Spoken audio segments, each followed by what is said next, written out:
Dagdagan nyo naman po bukas ang baong pera. Bakit na dagdagan pa? Ayos na yon. Bakit po ang kaklase ko ay 50? Akin lang po ay 20. Ay, ayos na uto yung 20. Alam mo ga, ang mga mami at daddy ng iyong kaklase, magaganda ang trabaho. Sa abroad. O ang iyo naman tatay, walang trabaho. Pa-extra lang sa pagkakarpintero.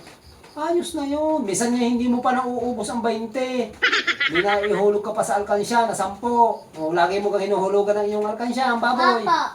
Mataba na yung baboy. Opo. Marami nang naihulog. Opo. Patingin niya ako. Kuhanin mo nga ng iyong alkansya. Opo. Tatay! Nakuha ang laman loob!